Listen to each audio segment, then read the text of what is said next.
Hi everyone, I'm Carol, the Positive Aging Warrior. Welcome to Over 50, So What? I can confirm that I am a real human being and I'm not AI generated. AI and digital technology can be a little daunting for some of us over 50. However, believe it or not, it can be useful and fun. There's free courses in person and online to help us. Today we chat to Natika from the Australian Seniors Computer Clubs Association. Now, if you've been watching these shows for a few weeks but haven't quite joined in with the fun 5-minute fitness, today is the day, even if you do it from your chair. Do you like painting? Or do you prefer to admire other people's works of art? At a street art festival, you can do both.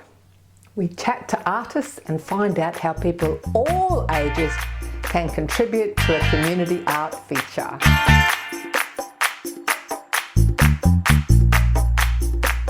We live in a digital world. Gone are the days where you could just walk up to the local bank, you could talk to the teller, you could get your bills in the mailbox. Or gone are the days where you could even pick up the phone and talk to a person about a product or service. These days, all these things are done online. And you may have heard of the digital divide. This is where seniors are falling behind in their embracement of technology. Well, today we're speaking with ASCCA, the Australian Seniors Computer Clubs Association. They're on a mission to close the digital divide. And we're speaking with Tick. Hi Carol, how are you going? So Tick, this digital divide, and apparently 3 million Australians or something are being neglected. Can you tell us about where we're at as a country? Sure, yep. I'm doing a bit of work this week with Telstra and some very smart people about the Digital Inclusion Index, which they put out every few years, and that has identified that there are large numbers of our population who are at risk of being digitally isolated. That puts us at risk of a lot of things. Social isolation increases with the lack of digital literacy as well as digital isolation. Basically these days you need technical skills and a smart device of some sort to transact in just about any space, as you mentioned. Everything from your banking to managing your identification these days. There's even digital IDs coming out so that you can easily prove who you are, and that relies on everyone having a device with certain specifications at a bare minimum.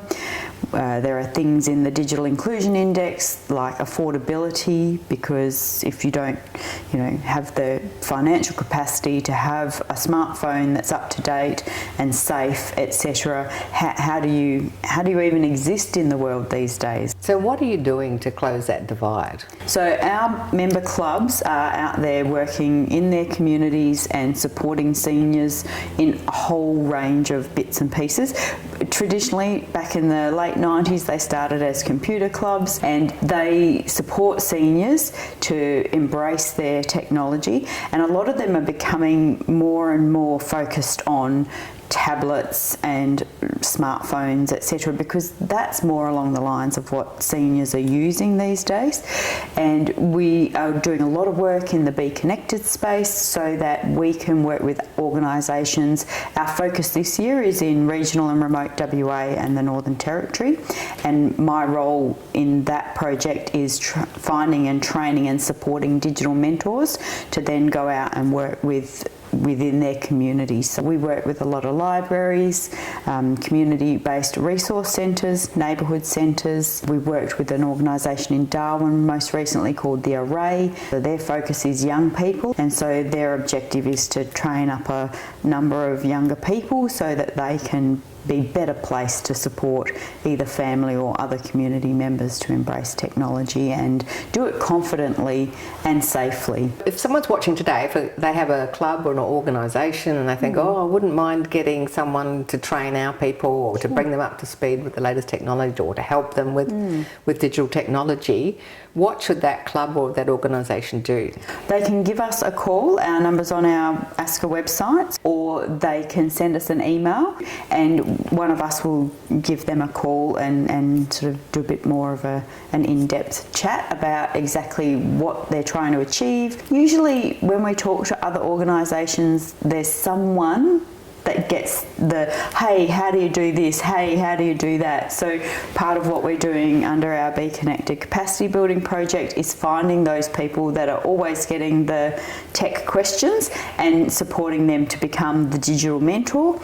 Ideally, as a digital mentor, you want to do yourself out of a job. We love working with other organisations so that they can create those safe spaces for people to come to, and they can talk tech, they can create that supportive peer-to-peer type network, and yeah, we'd love to have them on board with ASCCA. So you basically talk to the organisation and then you go and train a digital mentor for them specifically? Yes, we do. Yep. So if they've got somebody in their organisation that wants to undertake this training, it's all free under our grant program. They spend a day with me and a bunch of other people, and we talk about what it is to be a digital mentor, what are the behaviours we need to exhibit. So obviously some of those behaviours are being encouraging and being supportive, and how we sort of encourage those that are a little bit resistant into using and embracing technology. So with the training program, you're saying it's only a day program? Yeah, it's a full day, and then there's follow-up support via video. Yeah. So there might be some tech people just watching too that not even have a club or an organisation, but they sort of feel, I'd like to help the community with this. Absolutely. They can contact you as well? They absolutely can, yes. So lead digital mentor, that's what TIC is. Yes. What do you do under that title? My biggest role is to train and support the mentors so that they're confident enough to go out and support other people. A lot of people come to me and they say, oh yes, but I'm not a nerd, or I'm not that smart with technology. And my answer to them is that you're probably going to be one of the best mentors, because you know what it's like to not know, and we don't know what we don't know. And it's totally okay to not have all of the answers as the digital mentor, because there's just so many various platforms and devices. So the best thing you can say to your learner is, I don't know, let's go and figure it out. So that you're sort of modelling that behaviour, because that's how it's moving these days.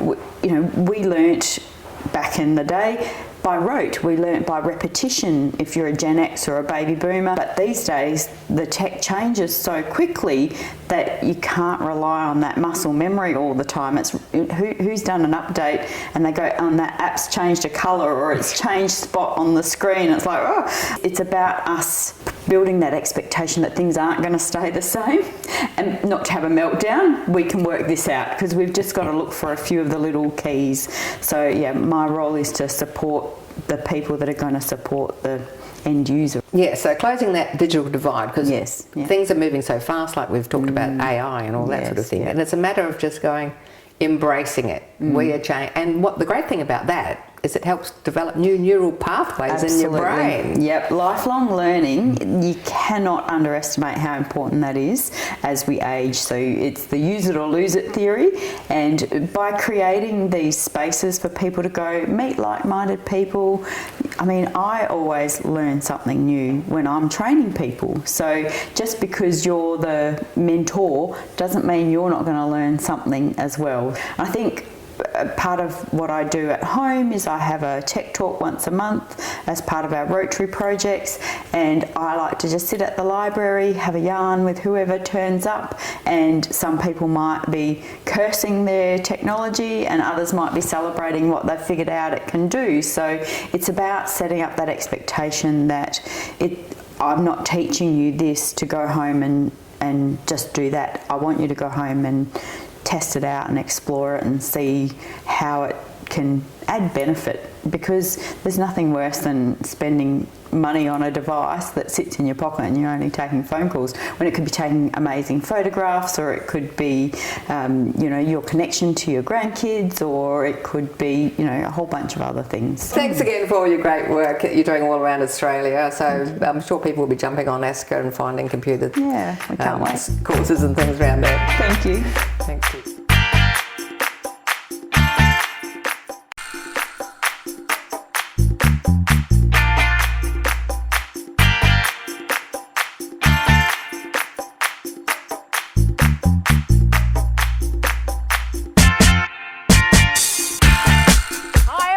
It's 5-minute fitness. If you can, get on your feet. If you can't, just hold on to the chair or sit down and follow Faye.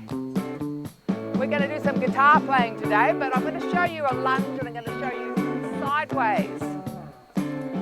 You want to keep the back straight, so we're in this position and we hit the guitar like that. See how my back's straight? We don't want to be like this. All right, we got it? So you're standing up now.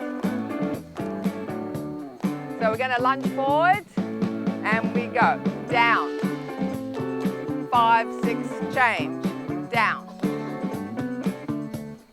change, 1, 2, 3, 4, 5, 6 and change, 1, great for falls prevention,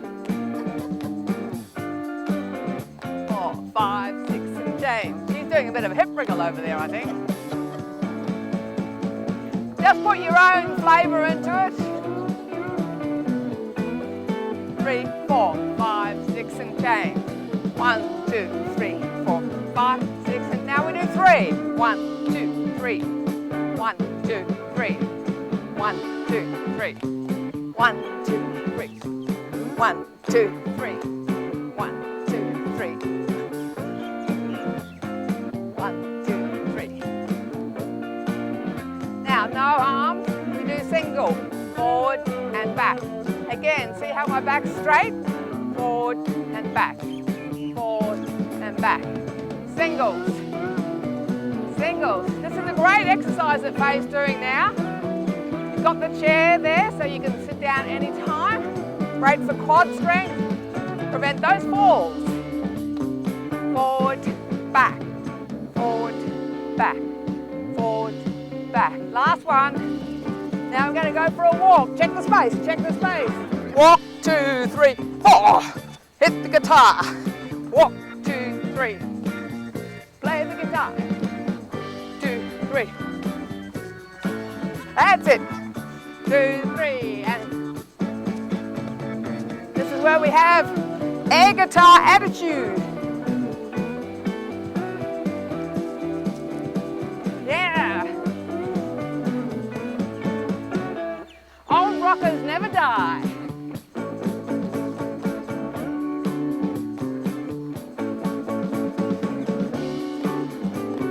Now we do one guitar.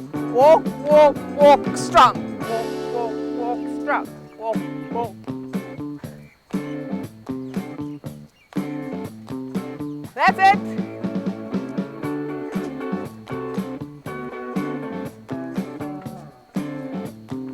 Okay, back to the middle. Guess what? We're going to go back to the lunges. 6, 5, 4, 3, 2, 1, change. 6, 5, 4, 3, 2, 1, change. 6, 5, 4, 3, 2, 1, change. And change. Woo, yeah!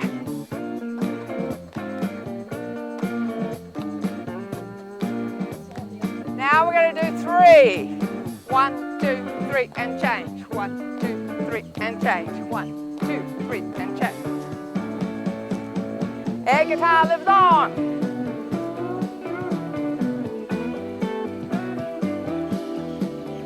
Yes. Okay, no hands and single. Forward, push back. Helps if your feet are under your hips. Nice wide base. nice and stable. Remember, you can do small ones like this or big ones like that. Okay, ready? 4 to go. 4, 3, 2, the last one. Then we go for a walk. Ready to hit it. Come on. Energy, energy. Yoo-hoo! You know the saying, dance like no one's watching. We're in the park. No one's watching.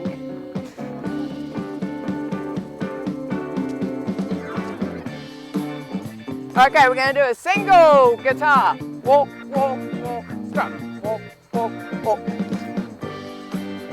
That's it. Woo-hoo!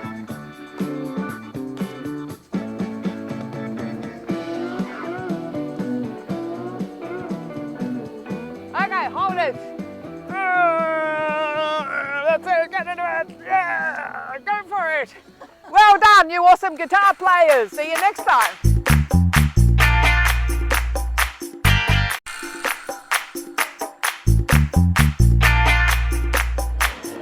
Are you interested in art? Maybe you want to know the stories behind the art pieces. Well, today we're at a gigantic outdoor art gallery. We're at Mordy Village, the industrial precinct in Mordialloc. This is one of the many art installations which has transformed towns and cities across Australia. Not only are there dynamic art pieces, but there's opportunities for us as members of the community to become involved in the creation of the pieces. Awesome, did you want to go as well? All these grey dots. Now tell us about the Paint by Numbers, the community mural projects, and how that really involves members of the community. Yeah, look, for a long time there we struggled to create a workshop environment that didn't leave a big mess on the wall. You know, you give a bunch of kids spray cans and brushes and usually it ends up a bit of a mess. But we decided that we just take the small paint by numbers concept that we're all used to as kids and just blow it up onto a massive wall, and that's what we do. And then 10, 20, 30, 40 kids can all get involved. They can all put their hand and their brush on that wall and they can take a sense of ownership and pride over that wall. But we're not just talking about kids being involved, aren't we? We're talking about all members of the community are able to contribute to a local art piece. Absolutely, the young and the young at heart. I like it. This show's called Over 50, so we're all young at heart. Exactly. Yeah, exactly. We've got Kyle with us now. He's creator of this amazing community art piece. Can you tell us about it, Kyle? Yeah, so I run community art programs, so I basically break down the process of painting a mural out in the community into a series of workshops. So with this one behind us, we worked really closely with the Kingston youth team. So they had a couple of their young people come down. We did a big brainstorm session around what they wanted to share with the community, their vision for this mural that they could share. And they came up with these two concepts of Mordialloc being a very welcoming community and also very connected to nature as well as that sort of urban environment as well. So hence we have a bunch of gum leaves and gum nuts that are used in welcoming ceremonies, also symbolise community, people come together, and then the train behind us is that sort of idea of connecting people to Mordialloc as well. So yeah, we sort of bridged the idea of urban and the natural environment coming together, and then today and yesterday we basically break it down into a little bit of a giant paint by numbers essentially. So yeah, everyone is involved to grab a paintbrush, and as long as they stay somewhat between the lines for me, yeah, they get that idea of, you know, contributing to the mural, and then yeah, I'll finish it up, clean it up a little bit, and then it gets yeah, presented and all sort of, you know, have its place amongst all these other fantastic murals as well. But we've had the community involved in creating it. So anyone can take a part in it, right? So grandparents with their grandkids. Yeah, of all ages. We work with, you know, all these little kids right up through to some oldies that come along and yeah, sort of get to live out their, you know, youthful street art dreams.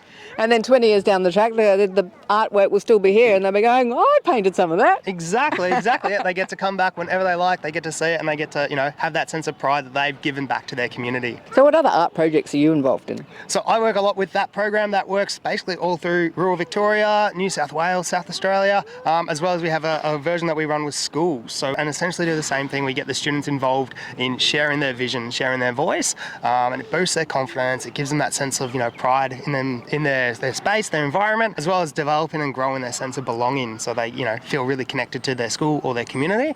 Well, this is obviously a great passion of yours. Yeah. Yeah, definitely. It's the way I enjoy, contributing my art, using it as a tool to engage with other people and to, share the community's stories versus just my own. So if any school people or teachers watching today, or any other, maybe even grandparents of that, who would love to get projects like this going, how do they contact you? What do they do? Yeah, definitely. We've got a website, which is just brightsideart.com.au. Always open to have a chat and see what we can do to bring people together and, make some art and have some fun. So I could even do some if I had time. 100%. I definitely need a little bit of help with the sun. If you're keen to give it a go, we've got the nice light yellow here ready to go. Okay, all right. So this will be your section up here. Okay, good. So this is going to be part of the sunset. Yeah. Basically, to paint between the lines. I have to under the pink. Yeah, so you come right up and kiss the pink a little bit, and kiss the purple, and all in there is all you. Oh, thank you very much.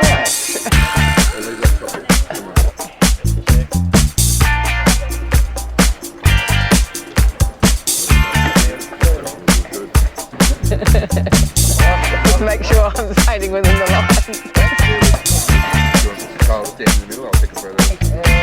All finished. Then you got one to the side.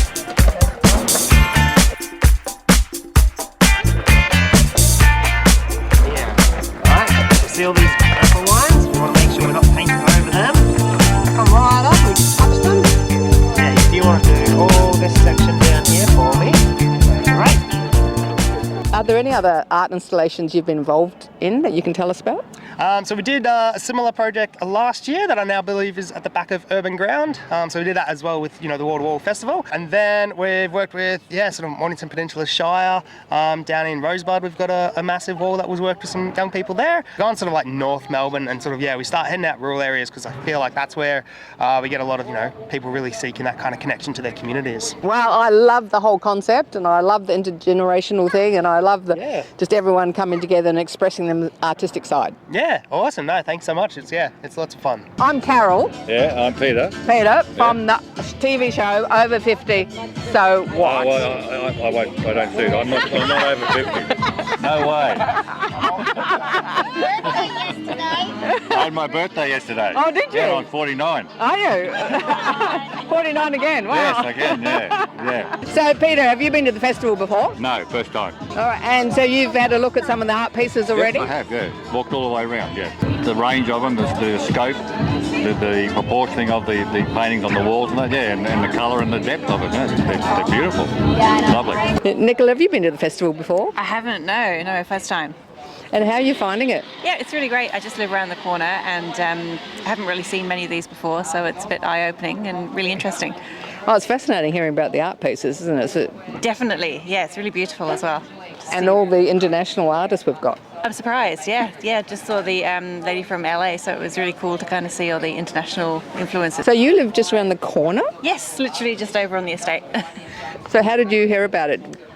Just word of mouth, Facebook pages, things like that. I would say that everybody needs art in their life. Everybody needs to see self-expression and feel free to do things a little bit differently. And I think when they come down here, they'll see a different way to live and a different way to be in a community. And, it doesn't just have to be cafes and billboards and advertisements. It can be really artistic. And this is essentially an outdoor gallery, but it's an outdoor gallery that's open 365 days a year, and it's 24/7 and it's free. So there really are no excuses to not get down here and take a look and enjoy it. It's just great to see what can happen in a local area, in a kind of industrial estate that no one really ever used to go to suddenly see it coming alive with all the art and the colours. It's great.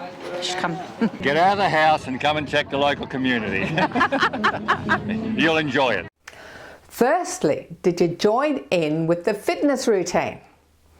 It really does give you more energy and helps boost your mood. Be sure to subscribe to YouTube. There are heaps of 5-minute fitness routines just for you. Connect with us on socials. Check out ASCCA and Be Connected for digital technology help. To unleash your inner artist, find out if there's a wall-to-wall street art festival near you. Another idea for your living list. Keep trying new things, have fun with friends and family, and have fun with technology. I'm Carol O'Halloran, a real human being, and the Positive Aging Warrior.